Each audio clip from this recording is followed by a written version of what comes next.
মানুষের এক একটা অবস্থান এমন রয়েছে, এক সময় এক আর এক সময় আর এক, বুঝেন নাই?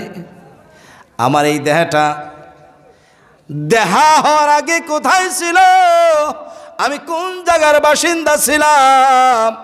আমার বাবাকে যদি প্রশ্ন করা হয়, আমার বয়সটা 50 বছর, এই 50 বছর আগে আমি কোন জায়গায় ছিলাম, আমার বাবা বলতে পারবে না তুমি কোন জায়গায় ছিলা। ঠিক কিনা কোন? খুব ধ্যান দিয়ে শুনবেন কথাগুলা। ও ভাইয়েরা আমার, আমাকে যদি বলা হয় তুমি দুনিয়ায় আসার আগে কোন জায়গায় ছিলা, আমি বলতে পারবো না অমুক জায়গায় ছিলাম, ওই জায়গার মাঝে আমি বিচরণ করিয়াছি, ওই জায়গার মাঝে আমি এইটা খাইয়াছি, এইটা দিয়ে আমি লালিত পালিত হয়েছি। বলতে পারবো? মনে আছে? এইবার যদি বলা হয় এই দুনিয়া সাইরা তুমি কোথায় যাইবা, বলবে আমি কবরে যাব। ওই জগৎটা কি তুমি দেখি আসছো নাকি? কেউ বলতে পারবো? হ্যাঁ, ওই জগৎটা দেখছেন? কে দেখছে? এই দুনিয়ার জমিনে যারা আছে কেউ দেখে নাই, অথচ সেই দুনিয়ায় যাওয়া লাগবে, লাগবে কি না কোন? এবার যদি বলা হয় কবর থেকে কোথায় যাইবা, আমি তো কোরআন হাদিসের আওতা দিয়া বলবো আমি কিয়ামতের ময়দানে দাঁড়াবো। ঠিক কিনা কোন? কোরআন হাদিসের ভিতরে আইসে দেখা কমু, কিন্তু আসলে থেকে আমি জানি আল্লাহ তাবারক ওয়া তাআলা বলে একজন নফস একটা জায়গা থেকে আর এক জায়গায় পরিবর্তন হইতে থাকে, এক রূপের থেকে আর এক রূপে চলে যায়, এক রূপের থেকে আর এক রূপে চলে যায়। আয়াতটা জানি কি ছিল? তবাকান আন তবাক, কথাটা আমরা কি জানি? ও দুনিয়ার লোকেরা, আগের পাশের কথাটা বাদ দিলাম, এই দুনিয়ার ভিতরে আমি যখন ভূমিষ্ঠ হই আমার নামটা কি থাকে কন? আমার নামটা কি? রহিমউদ্দিন আর করিমউদ্দিন। যতদিন দুনিয়া আছি অতদিন বাঁচা, এ কয়দিন আমার রহিমউদ্দিন করিমউদ্দিন করবো, এটা ছাড়া কি? ভূমিষ্ঠ হওয়ার সাথে সাথে আমাকে বলবো একটা ছোট শিশু বাচ্চা। ঠিক কিনা কন? আমার আকৃতিটা একটু বেলেগ, আমার শরীরটা নরম নরম, আমার জানটাও এমন আছে, সামান্য একটু নাকটা টিভি দিয়ে ধরলে 1 মিনিটের ভিতরে আমার জানটা বাহির হয়ে যাবে। যাবে কিনা কন? আমি একজনের আওতায় লালিত পালিত হব, আমাকে যদি খানা দেওয়া হয় তবে তো আমি খাইতে পারবো, আমি আমার হাতটা লড়াইয়া খানা খাইতে পারবো না। খিদা লাগলে আমি শিক্ষির দেব, আমার মা বলি আমি ডাক দেওয়া লাগবে না, আমার মা বুঝতে পারবে আমার খিদা লাগিয়াছে, এই কারণে আমি শিক্ষির দিয়েছি। ঠিক কিনা কন? এটার নাম হলো শিশুকাল। এটার নাম কি? ও ভাইয়েরা আমার, এর থেকে যখন একটু বড় হয়ে যায় আমার 4টা ঠ্যাং হয়। কয়টা হয়? কয়টা হয় ঠ্যাং? কথা কন না কে? 4টা ঠ্যাং হয়। 4 ঠ্যাংয়ের পরে আস্তে আস্তে 2 ঠ্যাং। ঠিক কিনা কন? 2 ঠ্যাঙ্গে আমি ভর দিয়েছি। এইবার আমি একটা বাল্যকালের ছেলে, আমি একটা বাল্যকালের ছেলে, আমার 2টা দাঁত পড়তেছে, আমার আস্তে আস্তে করে নতুন নতুন দাঁত গইলা জ্বালাইতেছে। ঠিক কিনা কন? 2টা পড়েছে, এবার আমি কেমন ধরনের, আর 2টা 2 সাইড দিয়ে জ্বালাইছে, এই টাইমে আমি কেমন ধরনের। এই যে একটা সুরত আমার চলতেছে, এই ভাব করতে করতে আমার একটা জওয়ানি আসিয়া যায়, যায় না নাই কন? এই জওয়ানির সময় আমাকে কেমন দেখা যায়? আমার যদি পূর্ণতা হয়েছে তাইলে জওয়ানির মাঝে আমার পূর্ণতাটা প্রকাশ পাবে। ঠিক কিনা কন? মিছা কইছেন হাসা? এটা কিন্তু দুনিয়ার বাহ্যিক দৃষ্টিতে যা আমরা দেখতেছি, এভাবে চলে যাবে। 50 বছর পার হয়ে যাবে, আস্তে আস্তে করে বেলাটা ভাটি যখন পড়ে যাবে, তারপর আস্তে আস্তে করে বাঁচিয়া থাকলে 2 ঠ্যাঙ্গের জায়গায় 3 ঠ্যাং হয়ে যাবে। দেখি না ভাই কন? একদম পিঠটা বাঁকা হয়ে যায়, হাড্ডিটা বাহির হয়ে যায়। ও ভাইয়েরা আমার, এই দুনিয়ার একটা সামান্য পরিবর্তন। ঠিক কিনা কন? এক সময় চকচকা মুখটা আবার দাড়ি দিয়ে ভরে গেল, কালো দাড়িগুলো একটা একটা করে পাকিয়া যায়, পাকতে পাকতে দাড়িগুলো জামপাক্কা হয়ে যায়, মাথার চুলগুলো জামপাক্কা হয়ে যায়, শরীরটা থরথর থরথর করে, ছালগুলো ঘুষাইয়া যায়, দেখলে কেমন দেখা যায়, বস্তার মতো দেখা যায়। মিশা কইছে না হাসা? এই একটা তাবাকান আন তাবাক। দুই নম্বর তাবাকান আন তাবাক, এক জায়গার থেকে আর এক জায়গায় পরিবর্তন। আমি ছিলাম আলমে আরোহার মাঝে, সুবহানাল্লাহ। আলমে আরোহার মাঝে আমার কোনো দেহা ছিল না, আমার কোনো, এই যে বডি দেখেন না, বডি আছিল আমার, কোনো কিছুই ছিল না। আরে আলমে আরোহার থেকে আমি আলামে দুনিয়ার মাঝে আসলাম, ওই শুধু রুহুটা আসতে পারলো না। এই দুনিয়াটা দেখার জন্য রুহুটা ঋণী হয়ে আসিয়া গিয়াছে, সুবহানাল্লাহ। রুহু ঋণ হয়ে আছে। কিসের ঋণ? উনি একলা আসতে পারে না, দেহা নিয়ে আসিয়াছে। এবার রুহু বলে আমি এত ঘাটিয়া দেহায় যাব না, যেই দেহার মাঝে চক্ষু নাই, যেই দেহার মাঝে মুখ নাই, যেই দেহার মাঝে কান নাই, যেই দেহার মাঝে হাত নাই, যেই দেহার মাঝে পেট নাই, যেই দেহার মাঝে রক্ত নাই, যেই দেহার মাঝে এইগুলা হাড্ডি নাই, আমি সেই দেহায় যাব না। সুবহানাল্লাহ কবেন না এবার? কেমন দেহা আর কিরকম জায়গায় ঢুকতেছে কোন তো দেখি। এমন জায়গায় ঢুকেছি, দেহার যখন সম্পূর্ণ পূর্ণতা হয়েছে, তখন রূহ বলে এবার আর আমার কোনো বাধা নাই। সুবহানাল্লাহ। কয় মাসে দেহা পরিবর্তন, কয় মাসে পূর্ণ দেহাটা গঠন হয় কোন তো দেখি? কয় মাস? কয় মাসে পূর্ণ দেহা হয়? কথাটা বুঝেই নেই। এই বর্ণনা কোরআন দিয়ে বলবো, কিন্তু এর আগে আপনারা কোন কয় মাসে দেহা পূর্ণ হয়? হ্যাঁ, শিক্ষিত মানুষ বহুত আছেন। হ্যাঁ, 10 মাসে। রূহ কয় মাসে আসে? হ্যাঁ, 3 মাস। কয় মাসে আসে? কেউ কথা কব না। আমার বান শুনতেছেন তো? 4 মাস। কয় মাস? কয় মাস ভাই? 4 মাস। 4 মাসে কয় দিন হয়? 120 দিন। এই 4 মাস 120 দিন যাওয়ার পর সকল কিছু যখন তৈয়ার হয়ে গেছে, এইবার আল্লাহ তাবারক ওয়া তাআলা রূহকে বলে, রূহ আমি এবার তোমাকে একটা পূর্ণ দেহার মাঝে পাঠাইয়া দেব, যাও। এবার রূহ মানা করবে না, রূহ এবার মানা করবে না। এই কারণে 4 মাস বয়সে আমার মাঝে রূহ আসিয়াছে।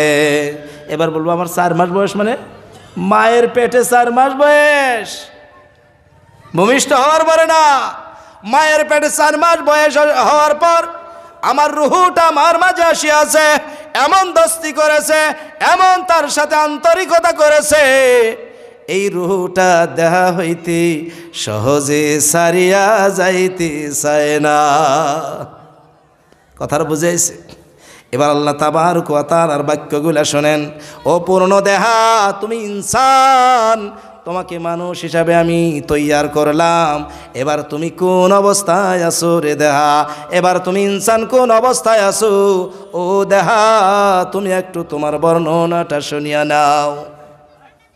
আল্লাহ তাবারক ওয়া তাআলা বলে, ইয়া আইয়ুহাল ইনসানু মা গররাকা বিরাব্বিকাল কারীম।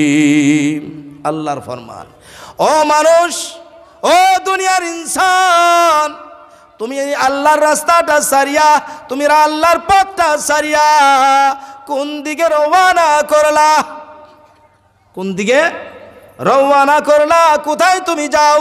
আল্লাহর রাস্তাটা সাইরা দিয়া কোন দিকে তুমি পালাও? কোন দিকে তুমি চইলা যাও? তোমার রাস্তাটার নাম কি? তুমি আল্লাহর রাস্তাটা কেন সাইরা দিলা?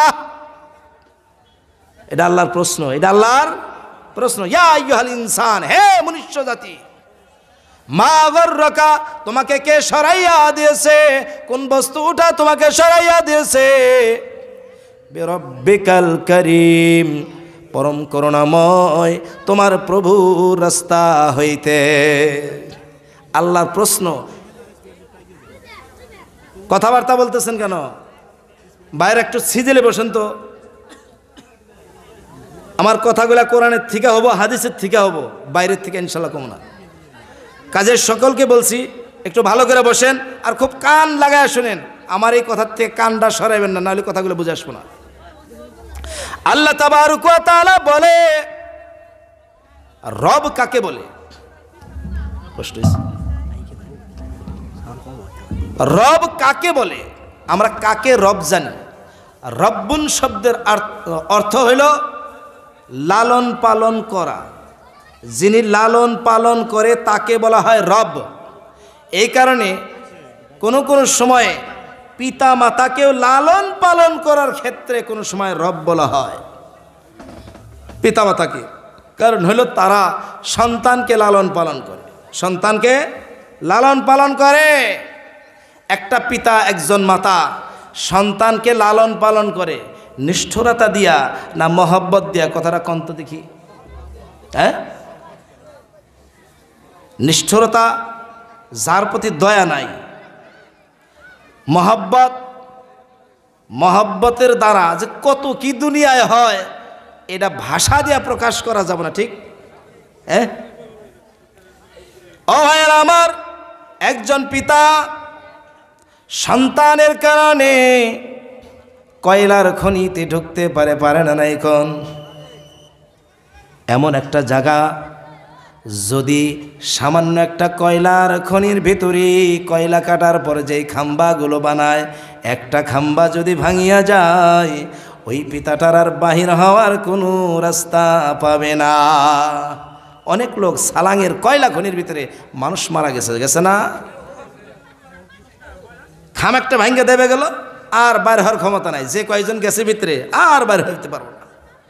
ওই কয়লার খনির থেকে কয়লাগুলো বাহির করার সময় ওই ব্যক্তিটারে কেমন দেখা যায়? কিরকম দেখা যায়? কেউ কি দেখছেন? যারা দেখেছে তারা জানে একদম কয়লার খনির থেকে একটা যেন ভূত বাহির হয়ে আসলো।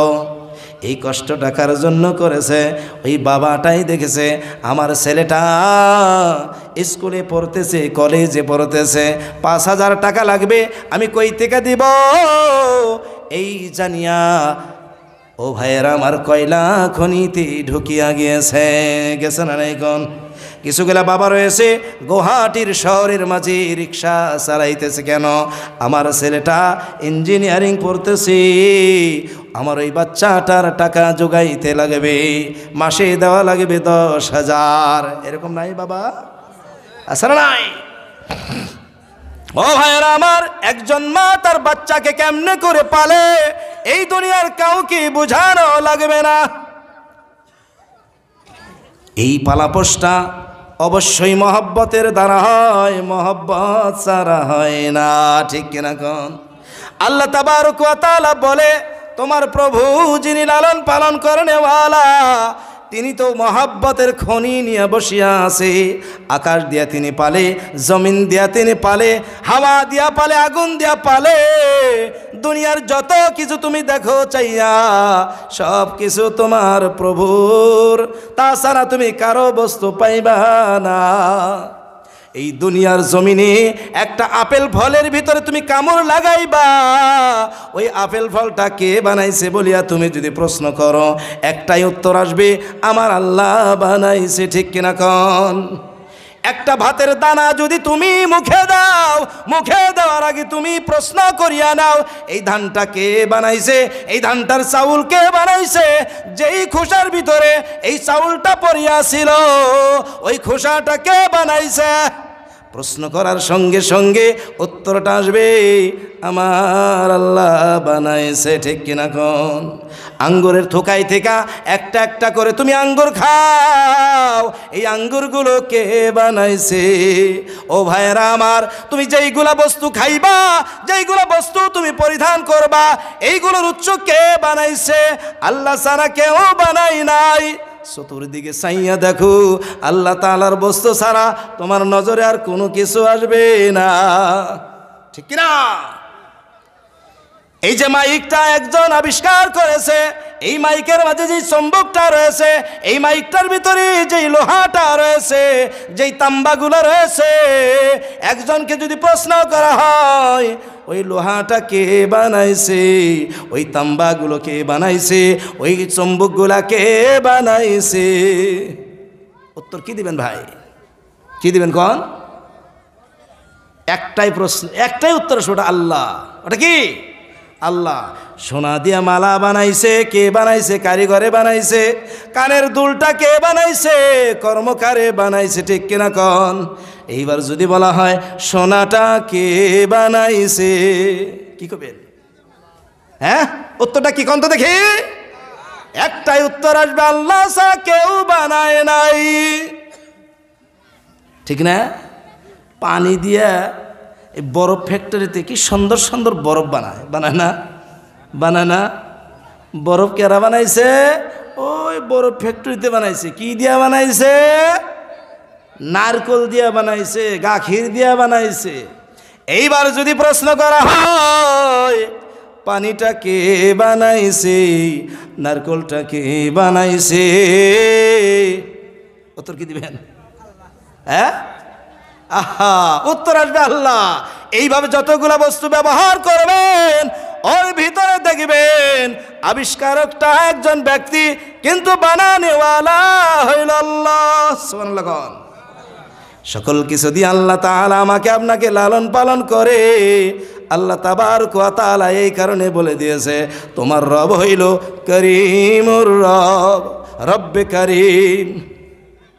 রব্বে কারিমকে তুমি যদি চিনতে যাও, তোমার দেহাটা দিয়া তুমি চিনো। আল্লাহ তাবারক ওয়া তাআলা বলে দিল আল্লাযী খালাকাকা ফাসাওয়াকা ফাআদালাক। ও দুনিয়ার লোকেরা, রব্বে কারিমকে চিনতে চাও? তুমি তোমার আল্লাহকে চিনতে চাও নাকি? তোমার আল্লাহ কত দয়াবান, তোমার আল্লাহ তোমাকে কত মহব্বত করে, তুমি কি চিনতে চাও নাকি রে দুনিয়ার লোক? আমার বাকিগুলা নিয়ামত বাদ দিলাম, তোমার ভিতরে যেই নিয়ামতগুলা দিয়েছি ওই নিয়ামতের দ্বারা তোমার প্রভুকে যাই না নাও, তোমার প্রভুকে তুমি চিনা নাও। আল্লাহ তাআলা সূত্র দিচ্ছে। আমাদের যারা মনীষী তারা কিছুগুলা কথা কয়, আগে নিজেকে চিনো, তারপর তুমি চিনবা তোমার প্রভু। সুবহানাল্লাহ। কথাটা 100% সত্য। আল্লাহ তাআলা নিজেই বলে দিছে এটা, যে তুমি তোমাকে চিনো, আমাকে চিনা যাবে। আল্লাহ তাআলা এবার কয় আমি তোমাকে সৃষ্টি করেছি। সৃষ্টি করা আর হইল বানানো, পার্থক্য আছে।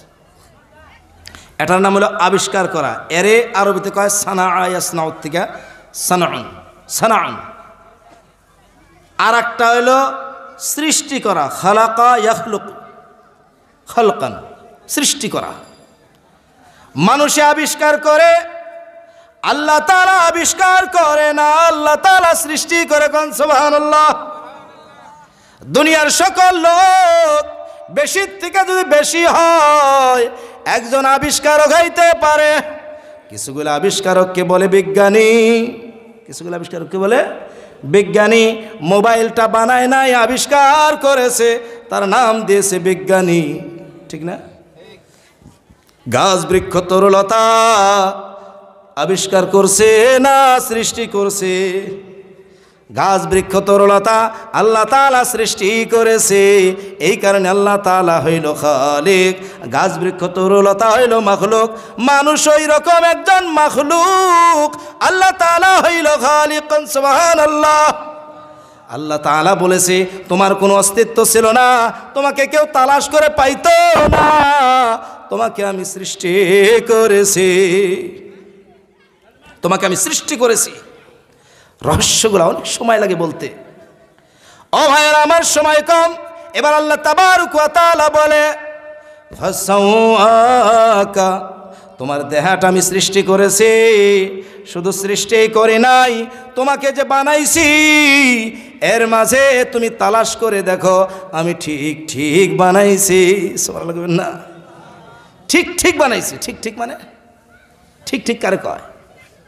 ও ভাইয়েরা আমার, চোখের জায়গায় চোখ, কানের জায়গায় কান, নাকের জায়গায় নাক, মুখের জায়গায় মুখ, সকল জায়গাগুলো একবার তালাশ করে দেখুন কেমন কইরা বানাইছে।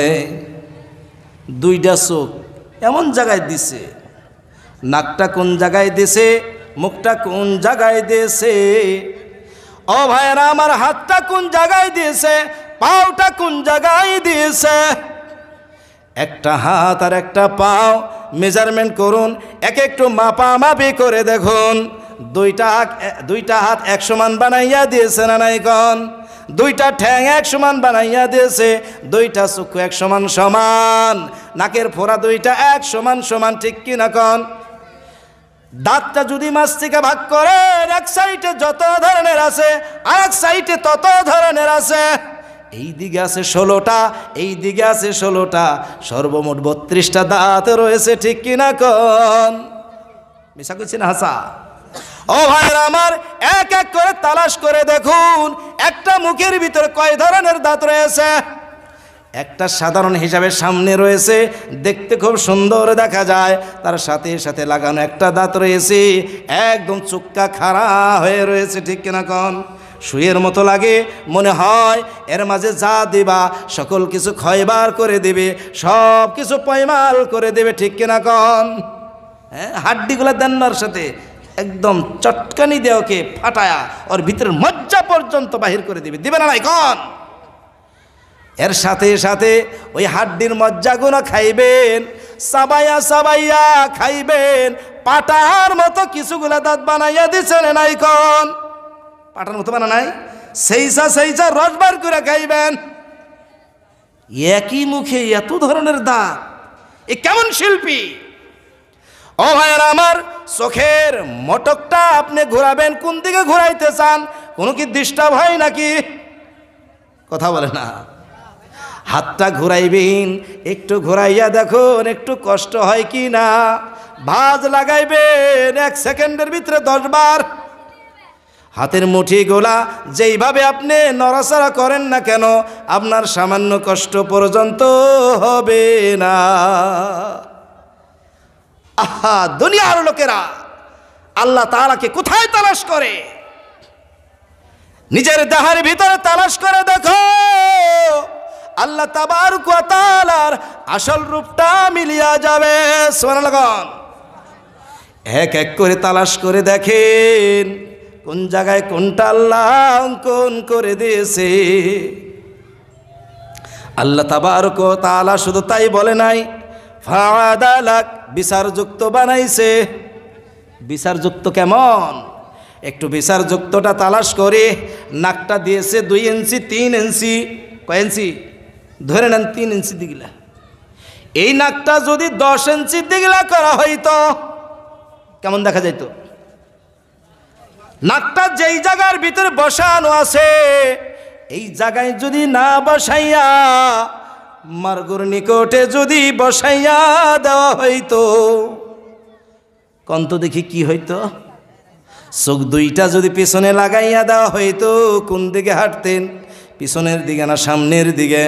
ও ভাইয়েরা আমার, এমন জায়গায় কানটা সৃষ্টি করেছে, ব্রহ্মপুত্র নদীতে 1000 বার ডুবকি লাগাইলে আপনার কানের হাইরা পর্যন্ত পানি ঢোকে না, ঠিক না নাই?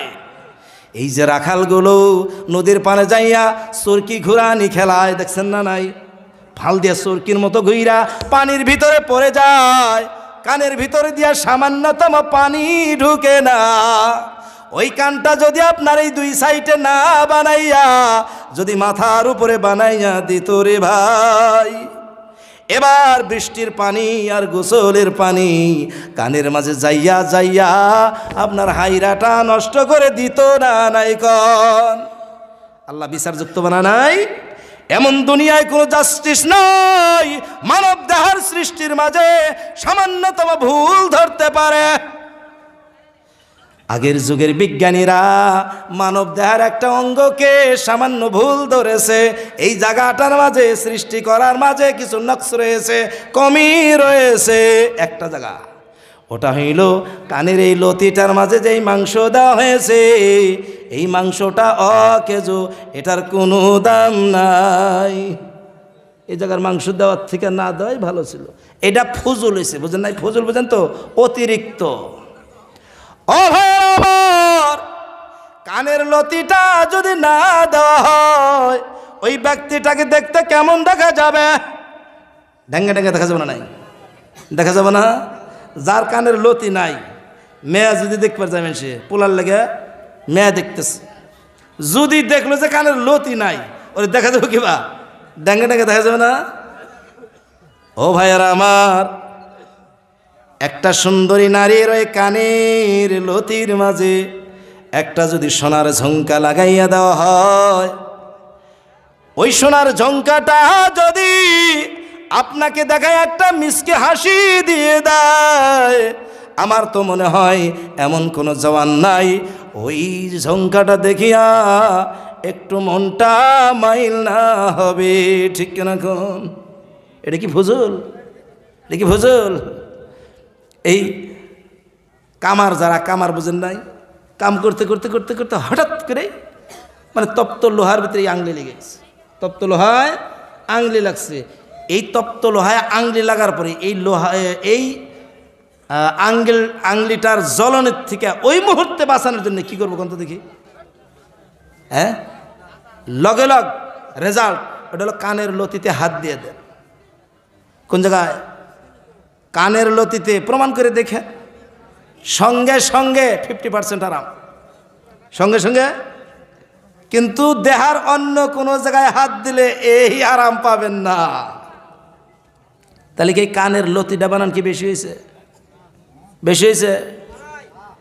এটা ফজল না, আল্লাহ তাআলা সৌন্দর্যের জন্য বানাইছে। সুবহানাল্লাহ। ও ভাই আমার, আল্লাহ তাবারক ওয়া তাআলা বলে, ফি আই সূরাতিন মা শাআ রাক্কাবাক। দুনিয়ার মাঝে যত আসরিত আছে, এর চাইতে কোন আসরিত বস্তু দুনিয়ায় আল্লাহ তাআলা বানায় নাই। দুনিয়ার মাঝে আসরিত বস্তু কয়টা ভাই? 7টা। কয়টা? কিতাবে পত্রে কয়টা পাওয়া যায়? 7টা বস্তু দুনিয়ায় আসরিত। 1 নম্বর, 2 নম্বর, 3 নম্বর, 4 নম্বর, 5 নম্বর, 6 নম্বর, 7 নম্বর। আমাদের দেশের একটা রয়েছে আসরিত বস্তু, ওটা হইল বাদশাহ শাহজাহান বানাইছে তাজমহল। আমরা আসরিত কই না? কে আসরিত কই? কে? হ্যাঁ, 500 বছর আগে বাদশাহ শাহজাহান তাজমহল বানাইছে। এখনো যদি দেখা হয় লাগে যে এইমাত্র বানাইছে, এইমাত্র। আসরিত বস্তু।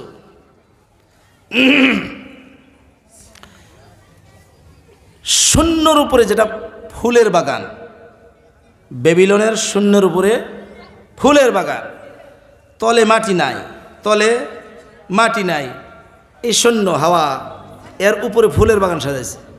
ওটা আসরিত না? আসরিত না কোন? আসরিত। মস্কের ঘন্টা, ওর ভিতরে খটখট খটখট খটখট করে ঘোরা দৌড়ায় আসে, সে আবার আওয়াজটা বন্ধ যায়, আবার খটখট করে দৌড়ায়। এই ঘন্টা, এই ঘড়িটা একটা আসরিত বস্তু।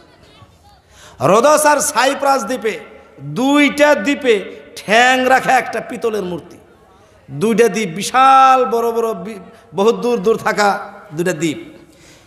এক দ্বীপে এক ঠ্যাং, আর এক দ্বীপে আর এক ঠ্যাং, 2 ঠ্যাং সাজায় একটা পিতলের মূর্তি বানাইছে। আজ অবধি দুনিয়ার কোন একজন বিজ্ঞানীতে তালাশ করে পানাই এই মূর্তি কিভাবে করে বানাইছে, এই মূর্তি কিভাবে করে বানাইছে।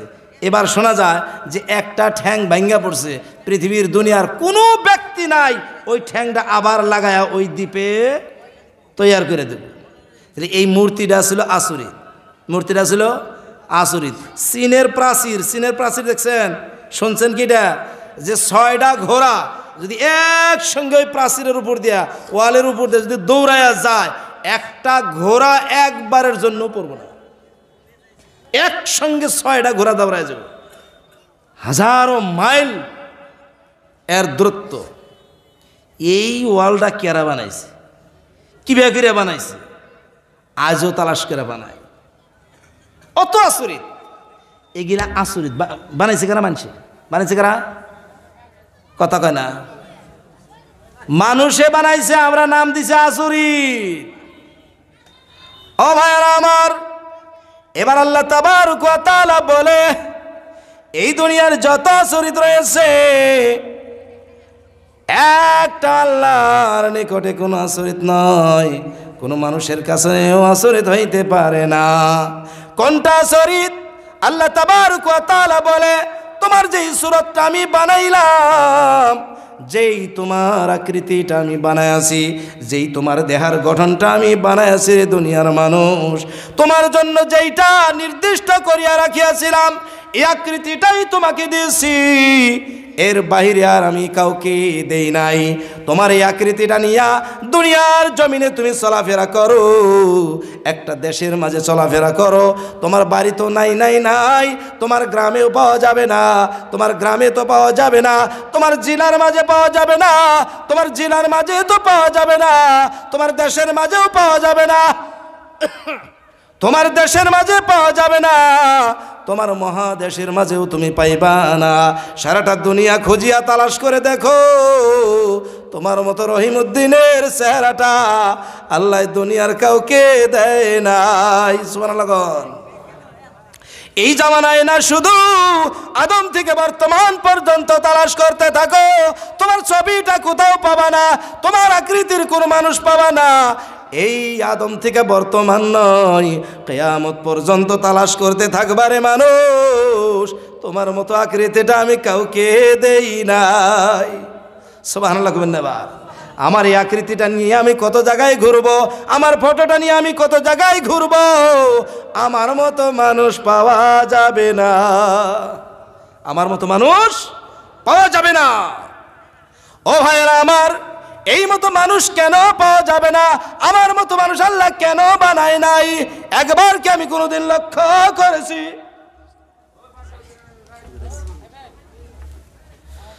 আমাদের মুখ্য মেহমান এসে পাইছে, নিয়ম মতে আমার বন্ধ, কথা কর অধিকার নাই, কিন্তু আমার বয়ান শেষ নাই। ও ভাইয়েরা আমার, মেহমানের কাছ থেকে অল্প সময় চাইতেছি। ও দুনিয়ার লোকেরা, এইবার আমার মুখটা নিয়ে আমি ঘুরলে আমি কাউকে মিলাইতে পারবো না। আল্লাহ তাবারক ওয়া তাআলা বলে, ও দুনিয়ার মানুষ রে, তোর জন্য যে এই সুরতটা আমি বানাইছি এটা তোর জন্যই খাস করে দিয়েছি, এর মতো সুরত তুই কোথাও পাবি না। শুধু এই চেহারাটা, হ্যাঁ, শুধু এই চেহারা নয়, তোর একটা আঙ্গুলের ছাপ লাগাইয়া দেখ, তোর একটা আঙ্গুলের ছাপ পর্যন্ত কারোর সঙ্গে মিলাইতে পারবি না। একটা যদি টিপ সহি লাগাইয়া কিয়ামত পর্যন্ত যদি ছাড়িয়া দেওয়া হয়, সকল লোকদের টিপ সহির সঙ্গে যদি মিলানো হয়, সমস্ত কম্পিউটার ফেল হয়ে যাবে। এই একটা ছাপের মতো আর একটা ছাপ মিলাতে পারবে না। পারবে? আল্লাহ রসুল বলে দিয়েছে, যখন নাকি লোকগুলো কবর থেকে জিন্দা হবে, কিয়ামতের ময়দানে দাঁড়াবে, তার একটা আঙ্গুলের ছাপ পর্যন্ত পরিবর্তন হবে না। অর্থাৎ দুনিয়ার জমিনে যেই তার আকৃতি ছিল, দুনিয়ার জমিনে তার যেই ছাপটা ছিল, ওই ছাপটা নিয়া, ওই আকৃতিটা নিয়া কিয়ামতের ময়দানে হাজির হয়ে যাবে। আল্লাহ তাবারক ওয়া তাআলা বলে, কারণটা কি? ও দুনিয়ার লোক, জানিয়া রাখো, তোমার হিসাবটা আমি করব, তোমার হিসাবটা আমি নিব। তোমার হিসাবটা যেন তোমারই জন্য হয়, তোমার হিসাবটা যেন আর কারো জন্য না হয়। তোমার আকৃতির মাঝে, তোমার সুরতের মাঝে তোমার আমল নামাটা ঢোকাইয়া দিয়েছি, তোমার আমল নামার ক্যাসেট বানাইয়া দিয়েছি। তোমার এই সুরতটাই তোমার আমল নামার ক্যাসেট। কোন সুবহানাল্লাহ।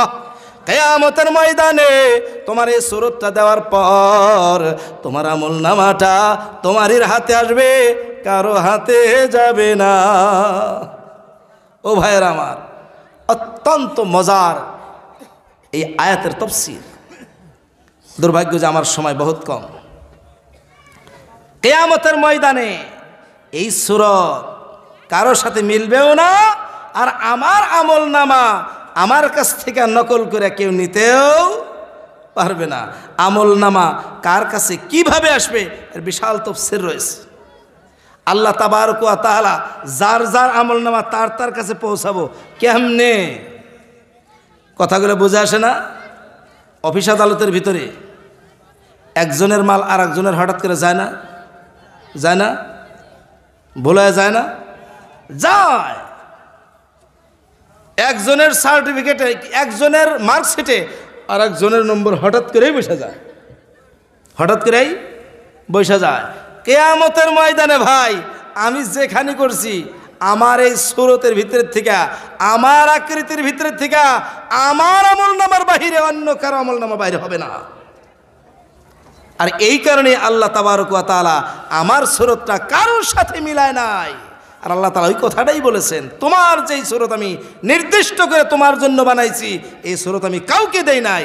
কারণ হইল কিয়ামতের ময়দানে যেদিন তোমাকে আমি খাড়া করব সেই দিন তোমার আমলনামা যাতে তুমিই পাও, তুমি যাতে অন্য কোনো আমলনামা না পাও, তোমার সাথে যাতে কোনো ধরনের অন্যায় বিচার না হয়, আর তোমার আমলনামা সূক্ষ্ম আমলনামাটা কেউ জানি দাবি করেও নিতে না পারে, এর জন্য তোমার সুরতটা তোমার জন্য দিছি আর কাউকে দেই নাই।